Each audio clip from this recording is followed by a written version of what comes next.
Hi everyone, thank you so much for joining us again. Welcome back to our channel. This is the Love is Healing channel, and in this channel we aim to teach you, show you, embody that love is in fact healing, that when we love ourselves we can love others better, and we can integrate, we can have more empathy, we can have open conversations, especially with those that we disagree with the most.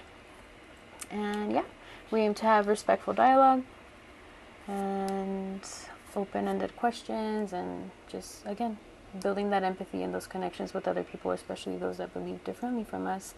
Also, we focus on psychoeducation and all things trauma, spirituality, honestly, just what comes up. All right, please like, share, subscribe, and comment if you have any comments on this video. Hello. Here's a mini video I just wanted to post. I had this insight. I think a lot in the spiritual community, it is said that anything that's truth or soul-based triggers the ego.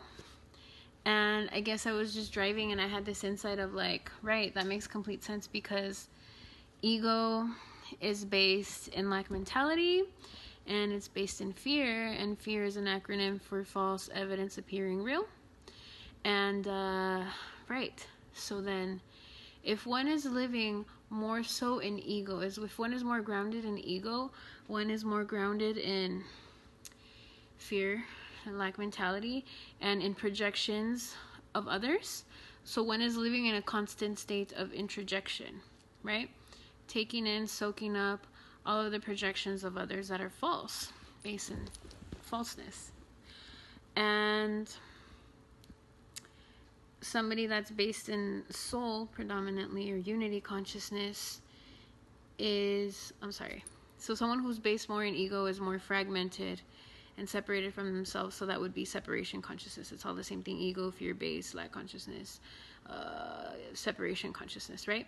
They're living in that kind of state, and they're separate from themselves, they're separate from their own truths. Therefore, someone who is resonating with the frequency of authenticity and unity consciousness and universal love is emanating and vibrating that light, which lights up the shadows that would trigger somebody faced with living more in ego, right?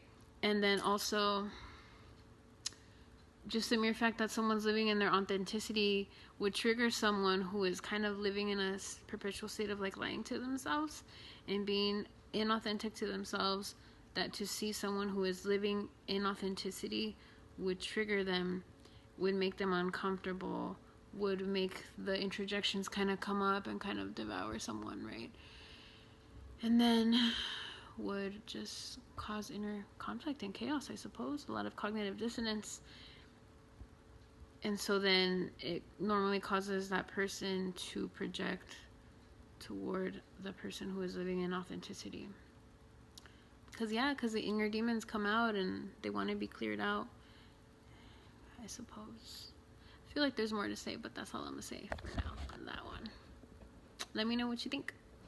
As always, thank you so much for watching. We appreciate it. Please give us a like, share, subscribe. And you can find us at loveishealingllc.com for any bookings, trainings, collaborations, things like that. We're on Facebook, YouTube, and Instagram, and our handle is at loveishealingllc. Take care, everyone.